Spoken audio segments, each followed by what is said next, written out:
10, 9, 8, 7, 6, 5, 4, 3, 2, 1.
Hello and welcome, everybody, to episode 32 of Stadium Connect North. And today we are going to be talking with Google Studios about their upcoming game From Space on Stadia. But first, let's take a look at who I have assembled here. Some really good friends on the panel here today. So I've got over here to my right, the one, the only, SPG, Stadia Pro Gaming. William, how are you doing today?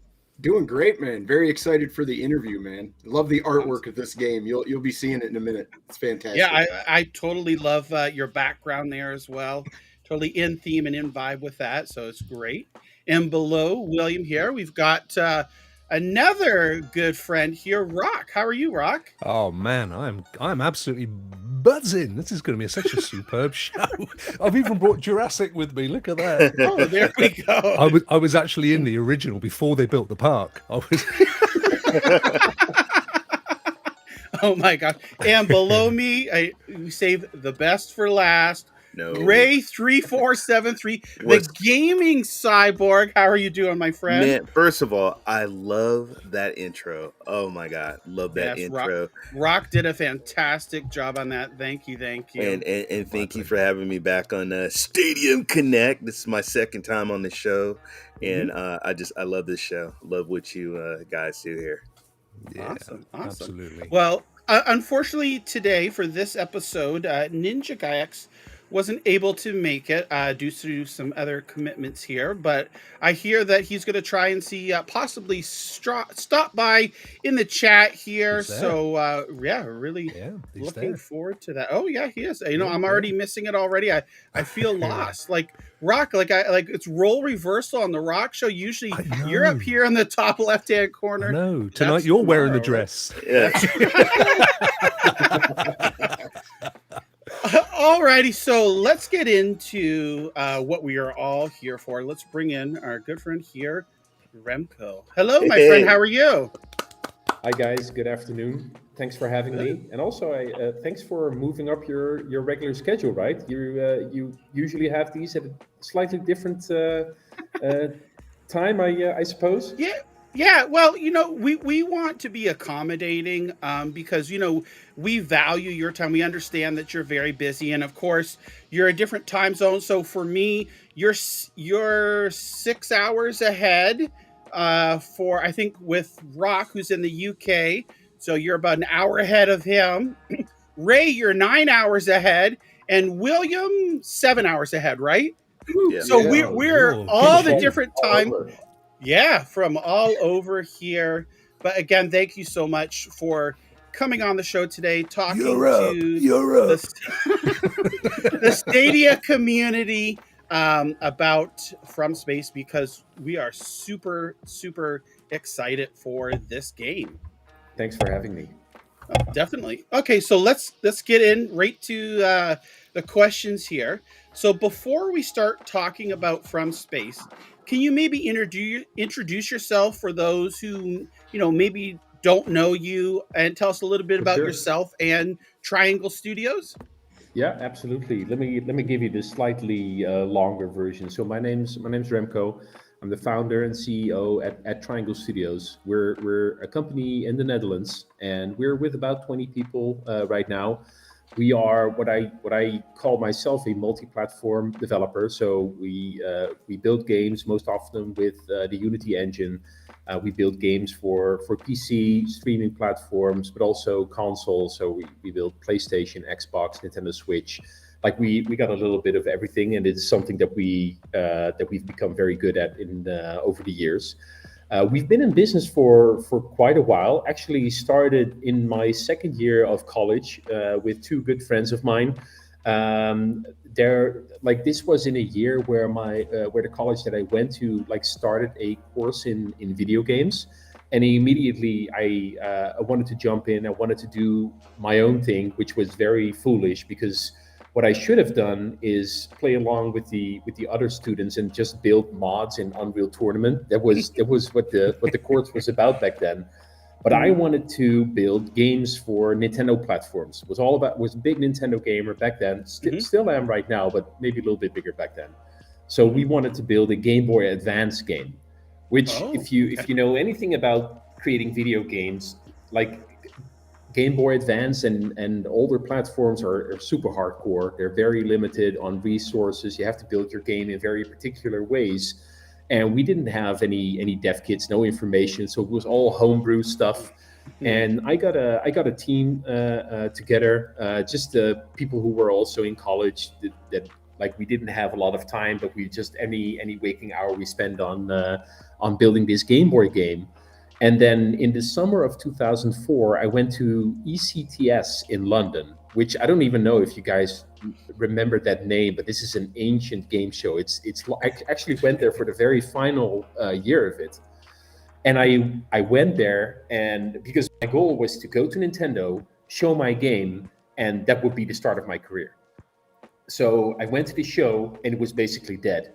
Like no companies were there. I was there with promotional material, and I had the game on we went there with 4 or 5 guys, and we had the hotel, which was a really shitty hotel, like the works, right?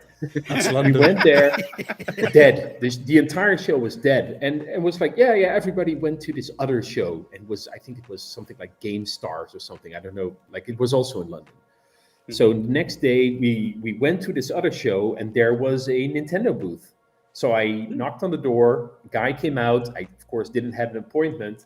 I showed him the game on my Game Boy Advance, and I was a little bit worried about it because it was a homebrew game. The guy started playing. It was like a shmup. It was like intended as a bullet hell game, but it was really, really basic. And after a couple of minutes, he yeah, I love it. Yeah, I'll hook you up with the dev kit. Wow. And that was really the beginning of my career. But we didn't know anything back then, and all of a sudden we were like, oh well now we got to do it, right?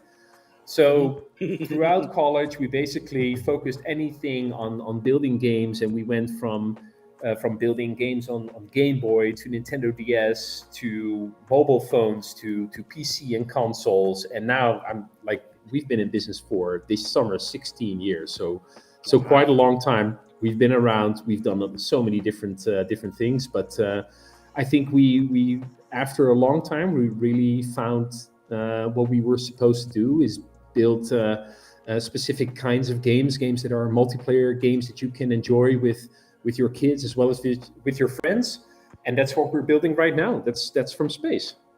So this is the medium size. Like there's ups and downs, and there's all kinds of stuff going on. But that's a little bit of the history of Triangle Studios. Wow, that's very interesting. So I understand you have there's 2 studios that you have. One's located. Can you maybe tell us about where your offices are located? Oh, okay. So it might have actually be very recent. I don't know. Okay. Did you see it on the website? Okay, yeah. Yeah. So we have an office in Leeuwarden in the Netherlands, and we also have an Yep. office in Dallas, Texas. Yes. And we opened that office in 2008. We actually had a couple of really great guys work there for us, which got me into it was my first experiences with being an employer in not just in America, but being an employer in Texas, which is it was an absolute culture shock for me. I'm sure. Not fun. So I basically we were just 2-3 years into Triangle Studios, and yeah, let's go over to the US. Let's start a business there. Because all the big game dev studios are over there in the US, right? Like this. We thought that was our way of getting in bigger contracts and bigger deals, and in a way it was, because we met some great friends that I'm still very close with to this day. Like a lot of people in that area, whether that's Gearbox, id Software, Robot, studios in Austin or Houston, like everybody was so welcoming. So we learned a great deal by having that office there. Right now, it's what we call like a sales office. So it's like whenever I come to the US, which isn't often in the past couple of years, if you catch what I mean. Like we have our base where I can work, and I can easily travel to New York or San Francisco from there. So it's kind of like our home away from home, and we call it Triangle Studios Dallas. Oh, that's cool. That's interesting. So for those wondering, because I know there's always people are just curious, is how big is your studio? Like approximately how many people are contained within Triangle Studios themselves? Yeah, it's about 20 people at the studio, and it's a nice healthy balance between programmers, artists, 2D and 3D artists, technical artists, and animator. We do work with people external to the studio as well, but we try to work with the same people as much as we can. So, for instance, we've been working with a great gentleman from South Africa for the music in our games. Wow. He's been responsible for the soundtrack on Broforce, for instance. So not everybody who we work with, or not everybody who contributes to our titles, is internal at Triangle Studios, but most of them are. Like we have like 95% of the work in-house at the company. Oh, great. And that kind of leads into my next question here. So you've worked with many clients on games and also developed and self-published some games. Can you tell us about some of the games that you've worked with on the partnerships, and then also ones that you self-published? Absolutely. So yeah, with very early days, we done so many Nintendo DS games, right? And I think you'll remember that Nintendo DS had just the craziest titles, because PC gaming was still very much PC gaming, and indie gaming hadn't really gotten started yet. So we were doing like TV games and kids games and puzzle games and like all kinds of different. I think we did like 24 Nintendo DS titles in a really short time span. And in this time, we were working with all kinds of different publishers. So we had sometimes we had 3-4 games in the works at the same time. These were really short games that just nobody really knew about until they started to become a little bit bigger, and they were built off TV franchises at the end of the Nintendo DS lifespan. But then we really thought okay, hey, we want to work on some more substantial titles. So we started looking for projects that required more devs to be on a project at any given time. And we've done that for a really long time, and I think most recently, the last project that we worked on for a client is a game called Mickey Storm and the Cursed Mask. It is a side-scrolling, water-sliding platforming game. I'm super proud of how that turned out. Our client really allowed us to get the most out of that genre and out of those characters. So we had a lot of fun building that game. And in between, we've built games like It Came From Space and Ate Brains. We worked on a game called Cross of the Dutchman, which is actually an historically accurate action adventure. Some puzzle games that we've worked on, and just a ton of games over the years. Our focus since, I think, early last year has been all on From Space. So we really worked our way up to getting the entire team ready to work on From Space, and like it's a big investment because I think, as you can imagine, like everybody at the studio is working on From Space and has been working on the title for a long time. So even for From Space, it's important to get great partners lined up, people who really believe in the concept. And I think since the topic is Stadia, I can truly say that Google is one of those partners. Like their Stadia Makers program, where they partnered with Unity, has allowed us to really get the game going, and like it just accelerated interest from other parties into the title as well. So it got us where we are today. Nice. Nice. Well, before I pass on to Rock here, who's got some questions for you, wanted to highlight NinjaGuy X in the chat here says, Mickey Storm looks super fun. I hope that comes to Stadia. So is there any possibility of Mickey Storm coming to Stadia at a certain point, or is that up to the publisher? Yeah, it's definitely up to the publisher. I'm not aware of like the conversations ongoing right now, but even in my regular updates with my account managers at Stadia, like I show them these titles that we've worked on, trying to encourage like a conversation between our client and between Google. Nice. Just trying to bring more work to the platform. And you have to also realize that if there's a new platform to be added, this is work for Triangle Studios. So this is how we've been operating for many years, of course. Like, hey, Right. can we do something more with the game? Can we do an update, an expansion, an additional platform, anything like that to continue working on the game? But yeah, who knows? I genuinely don't know, but it might. Okay. Well, I hope it does. Yeah, that would be fantastic, because I know, like, when I was doing a little bit of research on Triangle Studios, like that game in particular caught my eye there, and we're like, watch the trailers and some gameplay clips of it, and it was like, wow, this looks really fun, and it looks like it would be a perfect fit for Stadia. So thank you. I want to do a little bit of a pitch for that game. The partner that we work with, when the game came out, it was like in the middle of the pandemic. So they partnered with War Child, and they actually pledged that part of the revenues of the game are donated to War Child for the purpose of like relieving stress for kids. And like it's all their decision, but we were really happy with how generous they were on that project. So yeah, if you're on PlayStation or Xbox or Nintendo Switch, go purchase Mickey Storm, and you'll help a good cause as well. Awesome, that's fantastic. Great. All right. Well, we'll move on to Rock here. He's got some questions for you. Yeah. So, hoi, guten Abend. Oh, very good. Thank you. Danke.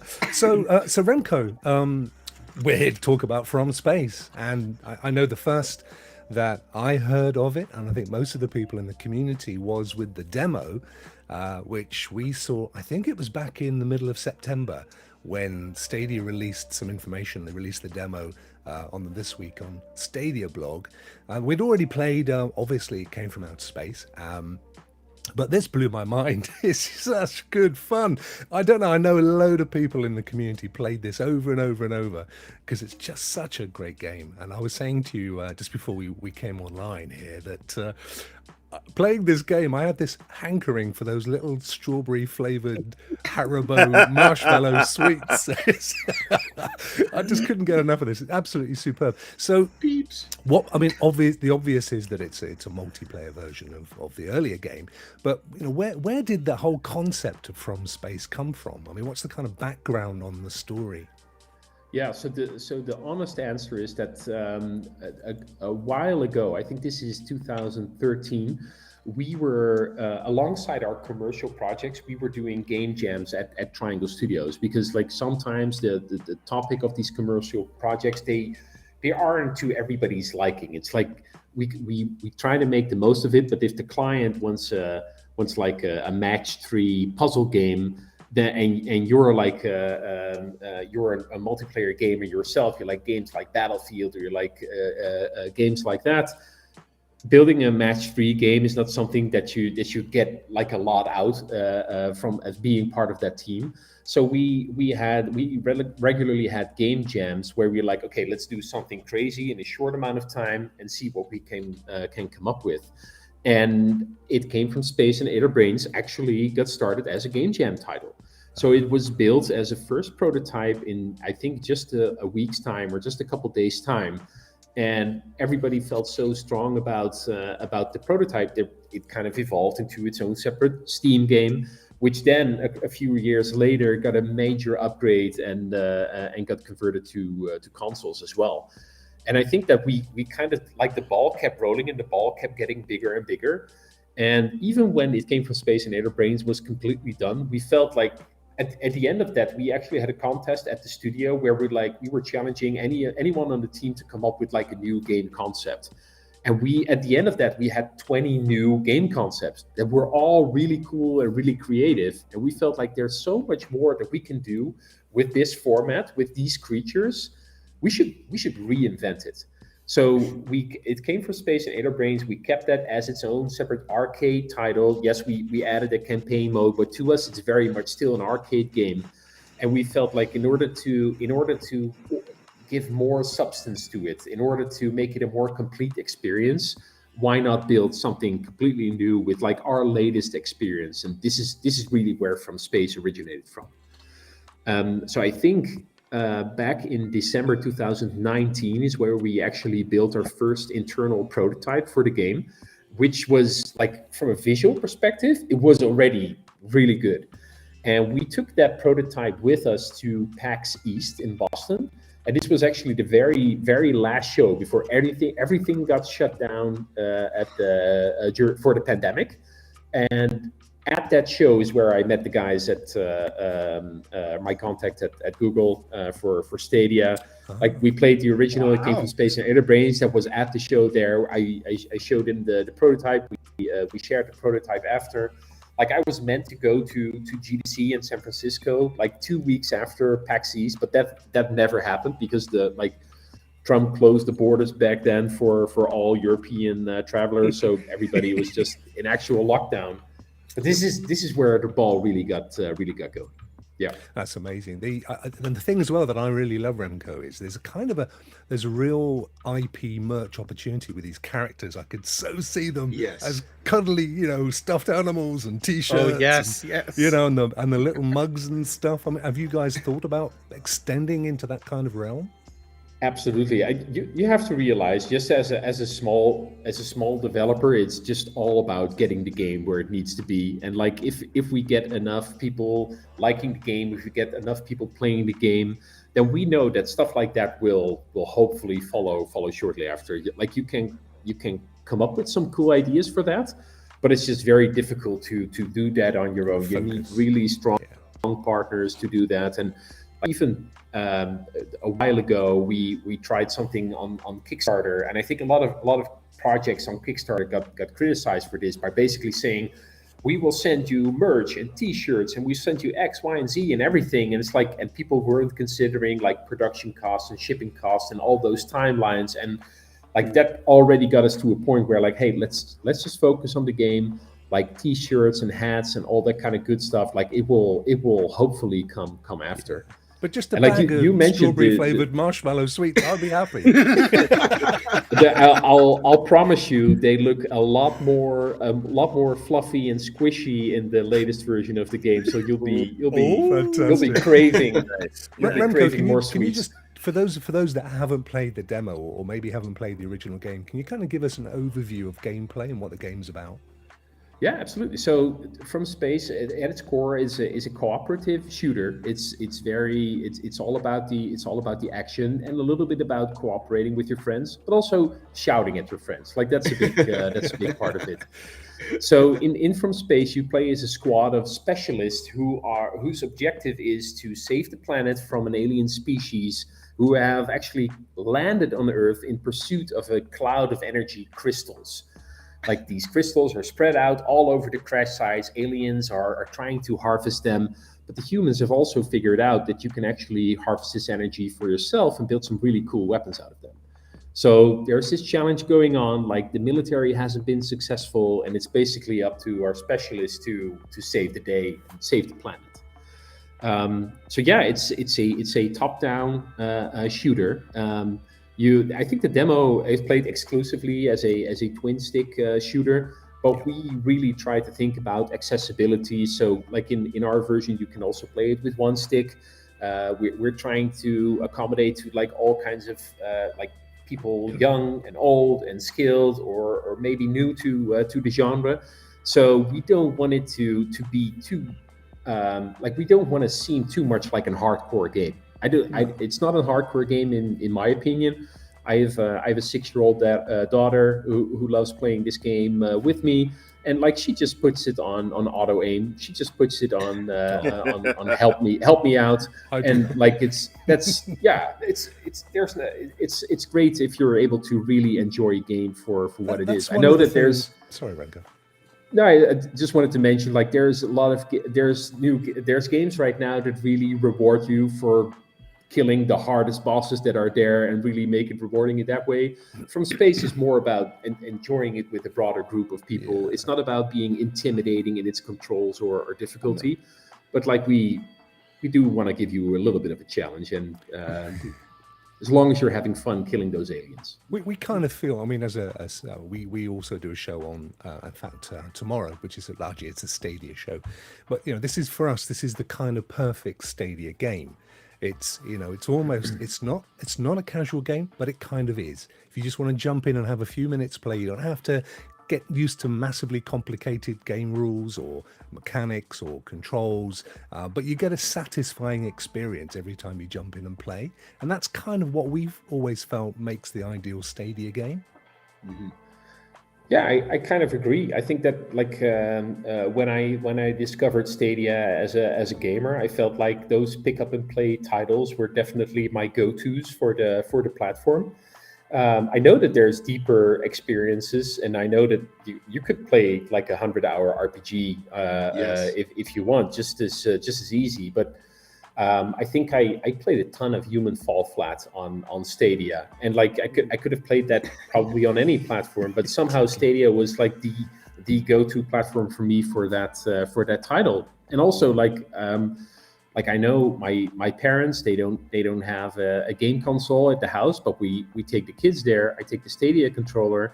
I just put it on their Chromecast, for instance, and it's like, oh hey guys, you can play some games right now, and don't have to be all the way up in the attic somewhere back there where Grandpa can't see you anymore. So yeah, it's so on a steam train setup. Exactly. Yeah. And you can play it solo as well, can't you? I've played it single player. It's not purely co-op. No, it's not exclusively co-op, but the way it is set up is that when you play the game, you're automatically open for any friends to join you. Yep. So wherever you are in the game, if a friend sees you playing from space, they can join your session straight away.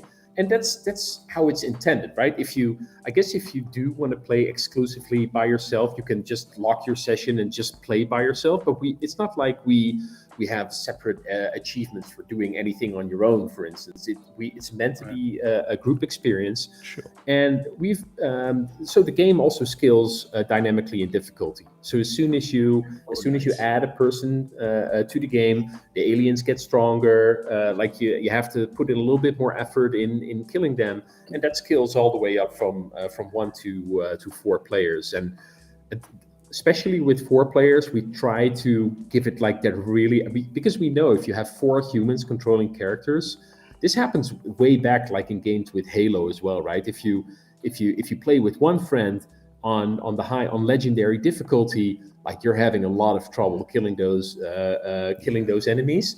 But like if you're with 4 players, it's like you're a Walt, right? Like you're destroying all these characters. Yep. So it's like 1, 2, and 3 players. It's a good challenge. But for 4 players, we're kind of like dialing it up to 11 a little bit. Nice. Back in February, Remco, your official Twitter account tweeted out a picture. It may have been you. I'm not 100% sure. Somebody was playing. It was you, was it? Yeah. Playing It's a build. also my couch back there. So There it is. It's Yeah. there. You had it all going on. You had the PS5. I think you had a Switch up there, and I think there was even an Xbox hiding away. There you go. There it is. Yeah. Just out of interest, was that done using the channels feature that Stadia offers for playtesting? I don't think it was specifically. So what I really like about Stadia myself is I don't have to lug around a dev kit with me from the office back to my home. And you have to realize that a lot of these dev kits, they're actually IP locked. So for instance, a PlayStation dev kit, like it only works at the office. Like if someone were to take our dev kit, like can't do anything. It shuts itself down if you play on any other IP but ours. But for Stadia, I can just like remotely start a build on our build server. It uploads it to the system. I can go into the backend and basically say I want to use this build. I want to play it at this performance, and I want to put it on my screen. And there we go. So this is not the beta program. This is not like sharing a build with a broad audience. This is all dev stuff. But internal. Like Google really has their act together when it comes to doing this stuff. And of course, it's all remote, right? Very early Stadia devs, I think they were working on actual hardware at their office. So they were basically mimicking like a server park at their buildings. Not for us. Like we've only worked with the service in the data centers, and the only hardware that we have is the controller and the Chromecast. That's all we need. And basically I think I just launched the most recent build on my TV with I think it was even the LG app, because I was also test running the new app on LG TVs. Okay, yeah. And it was just like I was trying to see how it will differ over Wi-Fi versus over a LAN connection. And because our game is pretty dark, like one of the challenges that we have is to get a lot of, to not make the compression as obvious, because our color spectrum is really, really condensed. And this is something that video compressions, they don't really like that. They like bright colors all over the place, really great contrast. And while we have a ton of contrast, we also have a lot of dark colors. So we were at first we were seeing like the video compression that was taking place. It wasn't giving us the fidelity that we really liked from space. So we did a lot of tweaking to get it right on Stadia compared to other platforms. And I'm guessing HDR helps with that as well by boosting the contrast and darkening. Well, this is a thing. So because we are considering a lot of like as many platforms as possible, and because we are working on the Unity engine, we actually cannot use the high definition render pipeline. This is a technical thing, but like basically HDR on Unity is not very like it's very difficult to do in the old render pipeline, so to say. So we haven't been able to unlock or use HDR from space, unfortunately. But I think that they're still using an older version of Unity in their pipeline, aren't they? Essentially. Well, it's more about that the newer stuff isn't like it isn't really suited for the lower performing devices. And if you want to consider like certain handhelds, for instance, this is like it's basically a no-go. So you're locking out a massively popular platform that unfortunately just has the lowest specs out of all devices. So this is something that we have to consider, but we do try to be because HDR is great, but I think you can, and it's something different. Like you can't really mimic it on non-HDR screen, but like I've seen some really bad implementations of HDR as well, and it was definitely not in our area of expertise. So we just stuck with what we knew, and I think regardless, it looks still very good, especially on OLED screens. Yeah. And that's the thing about your color palette in a sense, because you do have that it's dark around the edges, and then you get these blasts of light. So in essence, the color palette in any case has that effect. You don't need to simulate it and boost it with HDR, do you? It would have been nice to have, but like unfortunately, early on we knew that this was just one of those kill your darlings things. It's like, hey, let's just focus on other areas. Something's going to give. HDR was one of those things. Are you planning on using? Are you planning on beta testing using the same process that you're checking it there at home and playing with it, with people outside of the outfit? Yeah, that will probably go through those features that you mentioned, like just managing a wider group of people and gathering data from them. That like the version that I use is basically like a developer console that I can select builds, and it's just on a one-to-one scale or working with the team that is doable.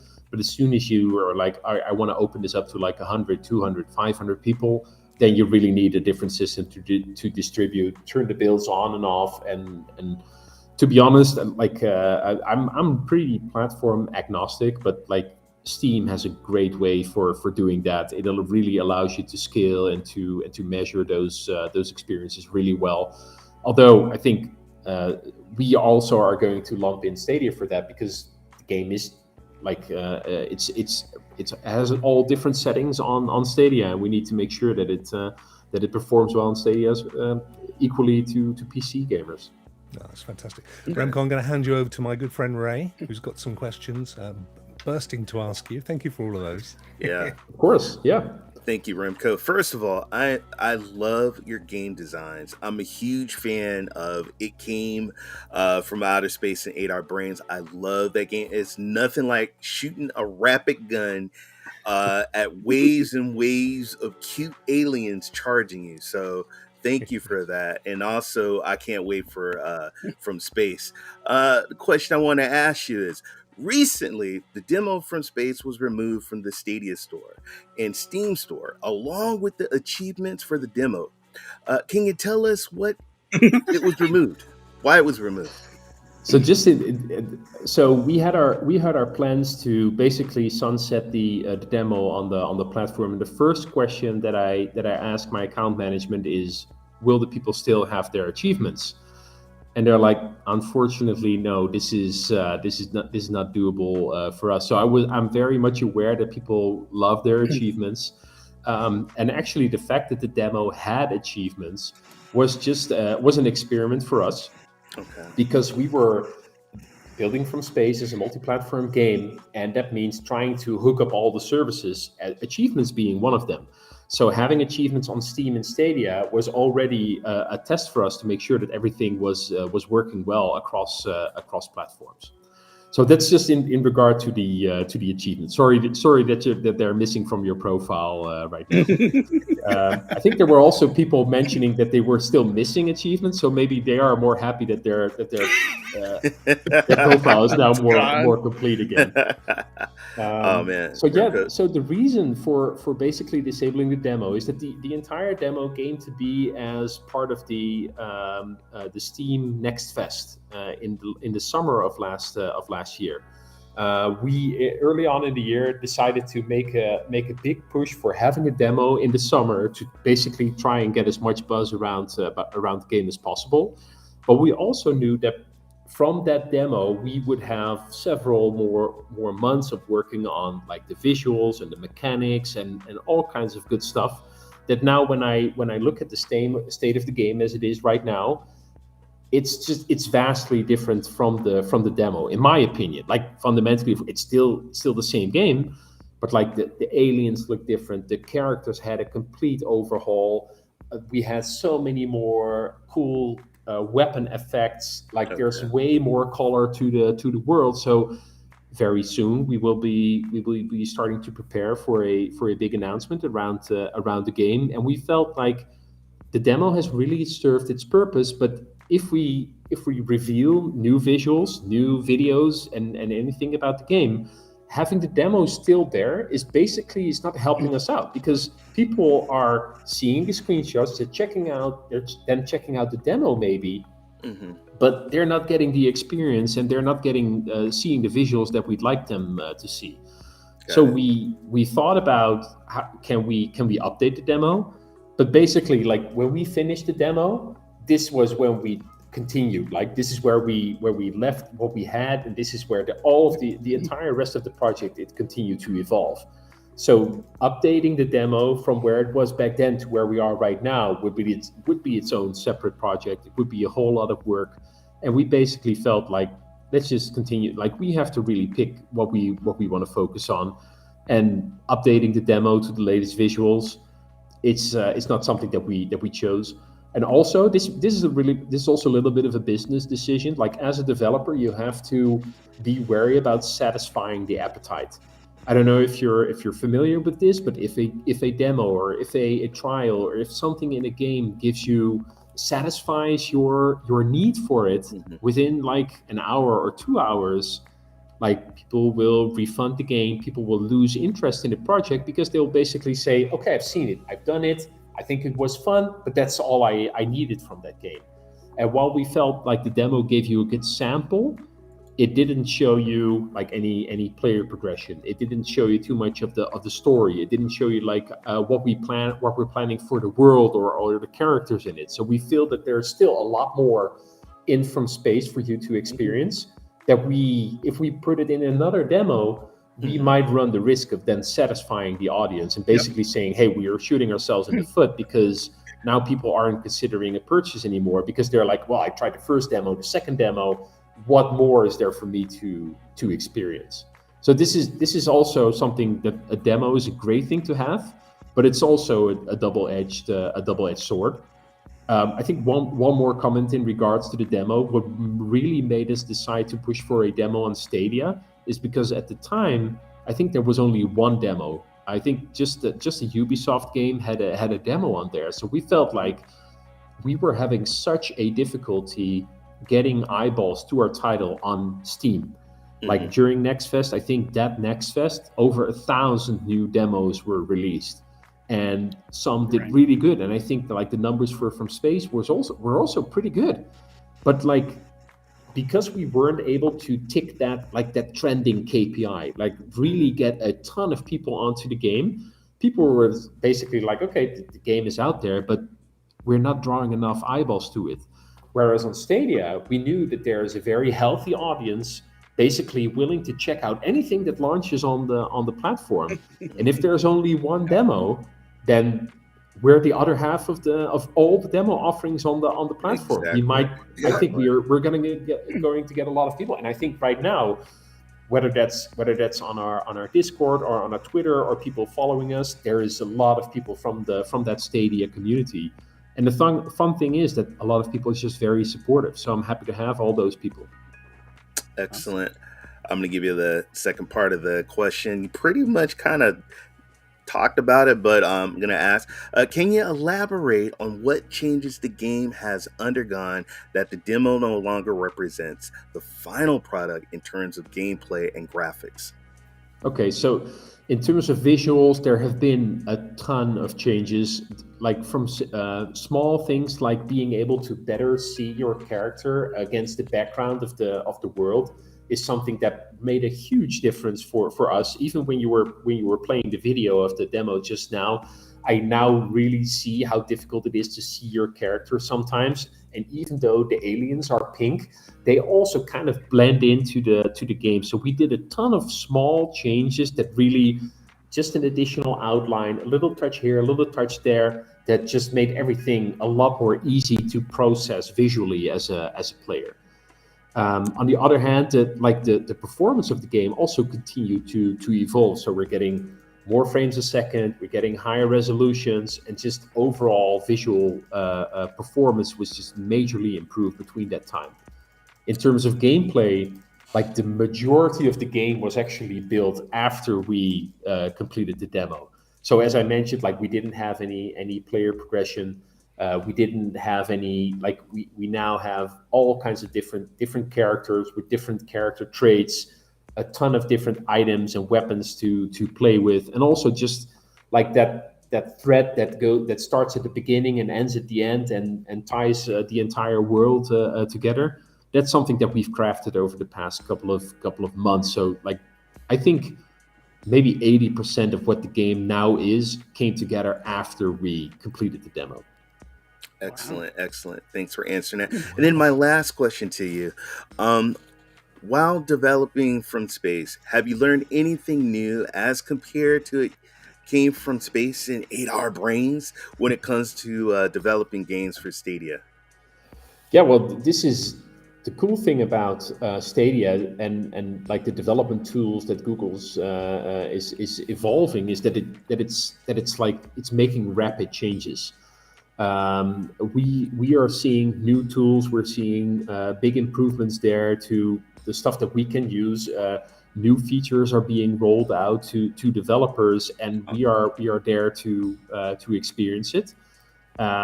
Sometimes it's difficult to say, oh, hey, we can't jump on just any bandwagon. So even like if there's a ton of new features, there's only a handfuls that we can really use.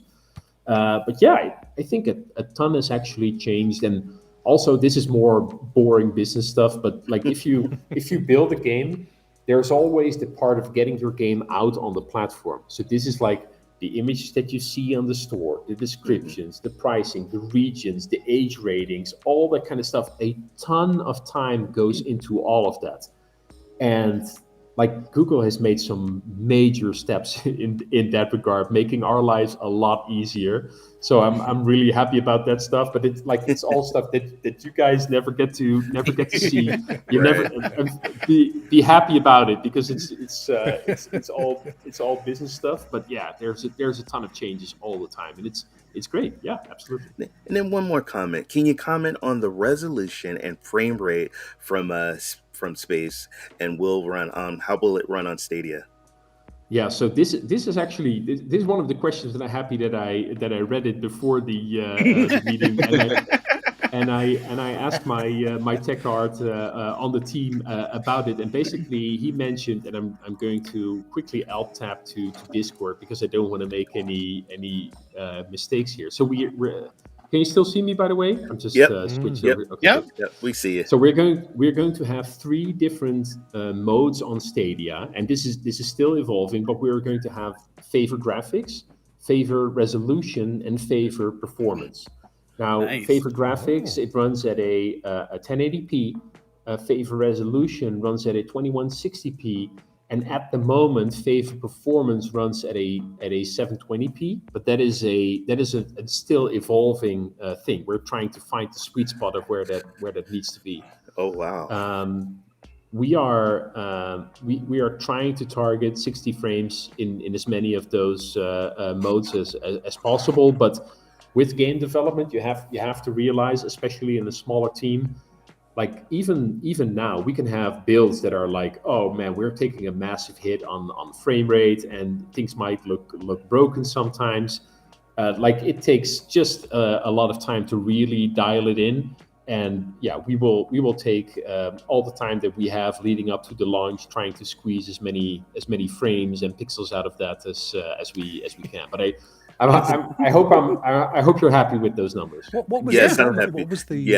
what was the demo, Remco, in terms of res and frames per second? I think the demo was it was often hitting 60, but it was definitely dipping down. So it was I think sometimes also at 50 or maybe even at 40 frames. I don't think we were. I think we were running. We were capping it at 60, but allowing it to basically go to variable frame rate beneath it.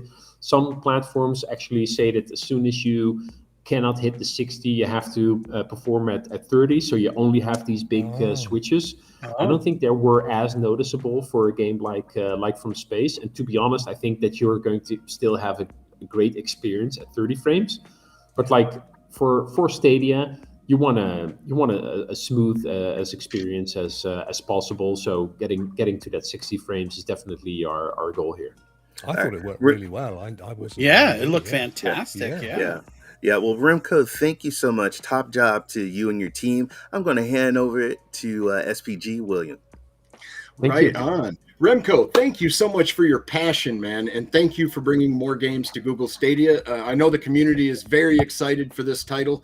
And my first question is, are there any plans to implement any Stadia-specific features in From Space, such as crowd play, crowd choice, Stream Connect, or State Share? Will any of these features make it? Crossplay? Yeah, so because we're like basically we're spending all of our time getting the multiplayer experience as good as it can be. So we're not considering too many new features anymore at this stage, and we haven't as of right now we haven't included things like crowd play, for instance, which is actually on my list. It is like the top choice of things to have for Awesome. From Yes. Space. Woohoo! But it's also to a point where we're like, oh man, okay. So this is a little bit of a thing that we have a mechanic in From Space where if you play by yourself, also as a group by the way, but especially if you play by yourself, if you complete a quest for a character, you're then able to recruit that character into your group. So you can have a following of all kinds of NPCs, and because these NPCs, they also have different character traits, you can equip them with weapons and basically form your army of characters around you. Sweet. Our idea was like it would be great if you could recruit those NPCs, but like people on your stream, viewers of your stream, could then take control of one of those NPCs. Mm-hmm. Now, Yes. these aren't as resilient as the main character, so they die often. But Mhm. also, this is a great way to get more people in the game and have people help you out on your main quest. Yeah, what a But I think fantastic way to bring in more participation. That's fantastic. But I'm giving you a little bit of insight in the thought process here, because this is like I come up with this, and then my producer is like, Remco, great idea.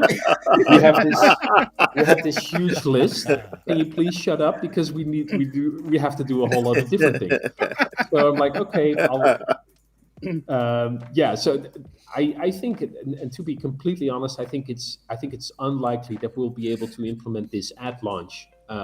We are, however, trying to figure out how we can do as much post-launch updates and new content as we can. It would be great to be able to eventually add one of these features. It's not for the lack of not wanting it in there, for sure.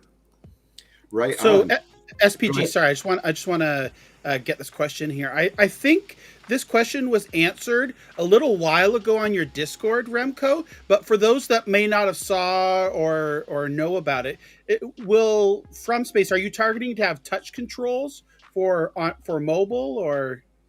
Yeah, we're definitely planning to have touch controls, but as of right now, we are not sure if it will be there at launch.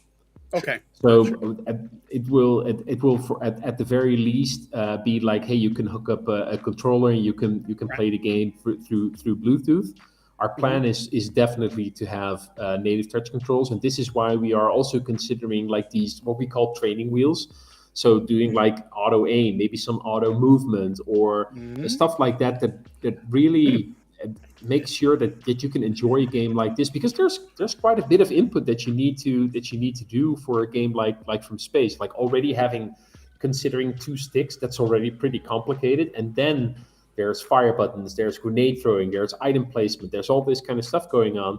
So it's not just about doing the controls on touchscreen, it's about getting the controls to a point where it's great to play on the touchscreen. And this is like just something that we want to take our time and well, try to do a great job on it. Right. Fantastic. Awesome. Is there a targeted release date for From Space on Stadia? The Steam page lists Q3 of 2022. Is that going to be the same for Stadia? It is going to be the same for Stadia. The game will launch on the same day on both of those platforms. There is a scheduled release date. Not going to reveal it right now. So is it safe to Sweepstakes. say, because we looked it up, Q3 is from July the 1st to September 30th. would the release date fall in between those dates? He's not going to tell us. Well, that's Q3. He's told you that. Is He's that- much. already told you. Well, I mean, that's Oscar just Norms, John. that's a confirmation, because you know how people in the I will- community, Yeah. you know, they're I will very tell. I will tell you specific. this. Okay. There's this interview with Gabe Newell when someone asked him about Half-Life 3. And I think Yeah, during the interview, Gabe was at a forge and he was just hammering on a crowbar, and he said, "These things, they take a long time." Yeah. And it's the case for From Space as well. Got it. Okay. So we can look forward to a Half-Life 3 as well then. Same release date. Yeah. Let's not hope that. No. Remco, real quick before I let it go back to John, I have another question for you. I realize that this project has changed a lot. You've already told us that. But from early design to early development, what change surprised you the most of your title? So actually, we had so many situations where we had to do everything right at the first attempt. And this is often the case for commercial projects where basically you have a set budget, you have to make this entire list of specs, and that basically means that you have to do it right in the very first attempt. And From Space, we actually allowed us more than ever before to build something, experience it, and either iterate or get rid of it.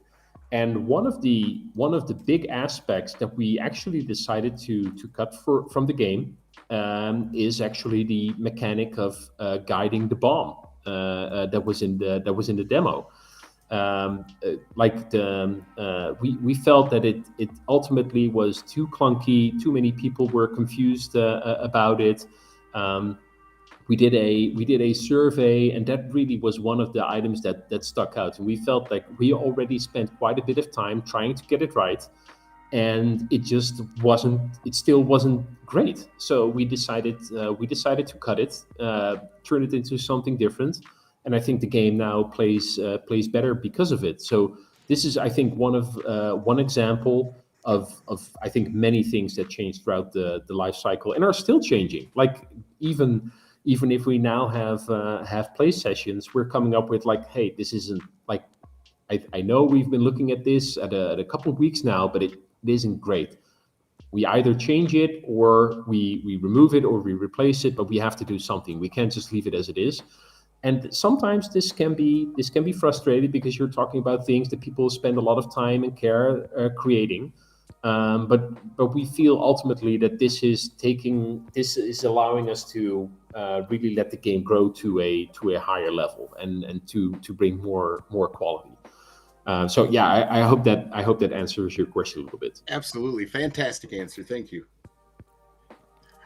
I do have one more, if that's all right, John. My other question is a lot of people aren't familiar with actually game development. I think a lot of us feel that we're armchair quarterbacks, looking at some situations.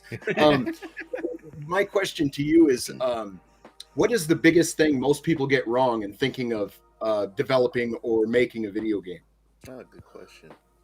I think people assume that changes are easy, but a lot of let's say you're building a house, and when you're putting on the roof, somebody's saying, "Oh, can we move the kitchen door just 1 foot to the left?" And the problem is that no, you can't, because there's walls and there's three stories, and then there's the roof already on it. So sometimes sometimes those decisions, they are super difficult. And I think I see people say, "Oh, why don't they move the game to the Unreal Engine and do it and get better graphics that way?" It's like, no, it's like, I understand it's a complex thing. I don't understand why. I think I kind of get it, but I don't understand everything about movie making, and I know that is a very difficult job. And with video games, I think that there is even more different skill sets involved. There is even more things going on, because at a movie, the only frame that I can see is the one that the lens is pointing at. within video games, I can go all over the place. I can go nuts and can try to break it. And like taking into account all those different scenarios is just sometimes super difficult. And yeah, I have a very difficult time with people giving developers like bad reviews over not updating their game quick enough, and threatening to refunding the game, or using negative reviews as a way to really bully developers into getting what they want. I think that a lot of times people aren't really considering that there's people on the other end of the line that are like, by the time that you get to play the game, I will have spent like 2 years of my life every day working over this. And like, even if you hate it, even if you think we did a poor job, like go gentle on these devs for a little bit, because to them it's already like they probably know that it didn't quite work out in the way that they hoped or expected. Nobody sets out to build a shitty game, you know. Right. Everybody sets out to build something cool, and just because it didn't work. Just because it didn't work Exactly. doesn't mean that they didn't put their blood, sweat, and tears in the Exactly. project. Yeah. ET from Atari. It's just, Exactly. Yeah. I think that is probably one example of like corporate greed going to the very next sums it all up, doesn't it? level. That's actually a great segue into my last question. Promise, John. Corporate Okay. What pressures do you feel, if any, from a publisher when working on a title, and do they have any creative control over you? Okay, so like all of these projects, whether you work with a client or a partner or for yourself, they're all super stressful. And there's definitely there's scenarios where personally I've had a very difficult time, because I was dealing like the birth of a child. It kind of aligned with like the delivery of a project, and I was made to feel like I couldn't spend that time because the client was demanding my time to be there on the project. And like I might have put myself in that scenario, but these are very difficult things that you sometimes experience, not just as like, I hope that not a lot of game devs experience it, but I experienced it as an entrepreneur and as a business owner. And like sometimes it makes you a little bit numb for this, because like a setback might make you think like, well, I'm still here, what more can happen? But there is, I don't want to. Don't get me wrong. Like I'm not suffering because of this, but there is a lot of abuse that people take in the industry. Right. It's just game dev. It takes so much time to build a video game, and it's so easy to burn someone to the ground on the internet. And I know deadline and crunches can get really crazy as well. So yeah, well, for instance, like we pride ourselves on like I say not having crunch time. Like there are scenarios where we ask guys to stay a little bit longer in the office, but we have always avoided scenarios where people are in the office like weeks on end, like in the weekends or whatever. We don't have those scenarios. I never want to get to the point where we have those scenarios. But I visited many devs where people just like, there's beds in the office and people were just taking quick 2-hour naps to get back behind their desk. And I personally feel like I'd rather just send people home at the end of the afternoon and basically say, spend time with your family, have a meal, go to sleep, and tomorrow we'll try again. Because there's like, crunch time can never fix bad management. And like there's still a ton of companies who don't understand this. But sometimes like these projects, when tens of millions of dollars or euros are involved, people stop caring about if you need sleep or not. They will just force the issue. And like these are major plays that fortunately I'm not dealing with as an independent developer, but I know that like huge teams, it happens, and it happens still way too frequently. It was going okay till John insisted on Q3, Remco, and now it's Well, we still did say we got. Was it Q3 of 22 or 23? At least 25.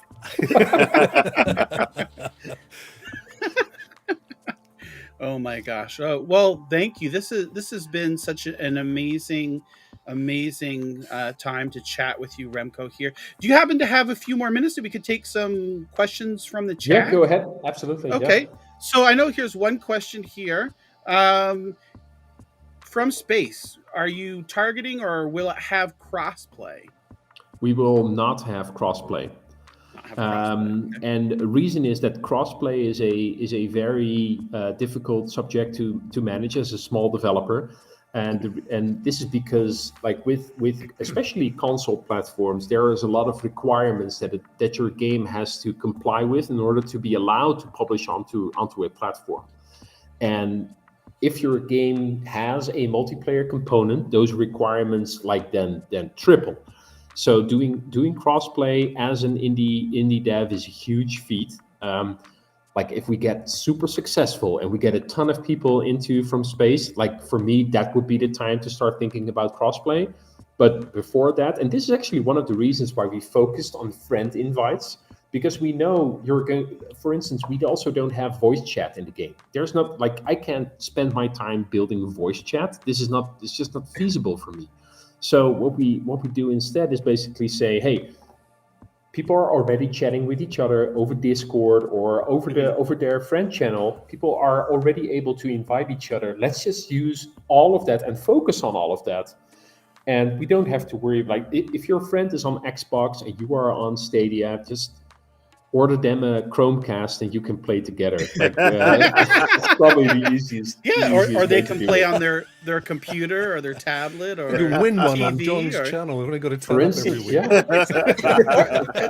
yeah. they can use the browser on Xbox, right, to go to play Stadia, right? Yeah, Exactly. so they can already There's play tons of there's tons of ways to go about that. So yeah, that's but yeah, crossplay is again one of those things that people are like, oh, that would be great to have. Yeah, but it's like opening such a can of worms. It's incredible. Great. So you don't have to opt in or like give PlayStation or Xbox a kickback if you did want to implement it into your game, would you? I don't even know how that works. That's why I'm asking. Well, if people purchase a game on a platform, then the platform generally profits from that purchase as well. There's a ton of rules about using getting a game on PlayStation Plus or Xbox Live or any of those services. The short answer then is I don't know. I don't think that there's additional charges for crossplay, but I know that there's a ton of additional guides and like requirements for you to follow. That's for sure. Perfect. Okay. So we've got another question here, a little more lighthearted here. What's your favorite game of all time? It is The Legend of Zelda: The Wind Waker, and I'll tell you why. It is actually it's the first game that I played together with my girlfriend when the game launched on GameCube. We played it. We played through it together, start to finish. And yeah, it's just one of those experiences that is never topped. Like I love all of the Zelda, not all of the Zelda games. I love most of the Zelda games, and like I experienced Breath of the Wild with my oldest son when that game got released in 2017. So that's like a very close second at the moment. But like the Wind Waker, it always has a special place for me. Perfect. Awesome. Okay, we have another question here. What is your targeted playtime in hours for From Space? Like just roughly. We don't necessarily have a target for that. Also, these questions for me are really difficult to answer because are you talking about a single playthrough? Are you talking about times for a completionist? I think what is most important here is that we are trying to come up with ways for you to enjoy the game multiple times. And one of those reasons is like all the characters that you can play with and that you can unlock. They're all specialists in their own way. So you can find combinations of characters to play with your friends, and you can change it up completely for a new playthrough and have a completely different experience. So replayability for From Space is a big thing for us, but I wouldn't want to put a number on it right now. Okay. All righty. We got a question here from the Stadia Adventure.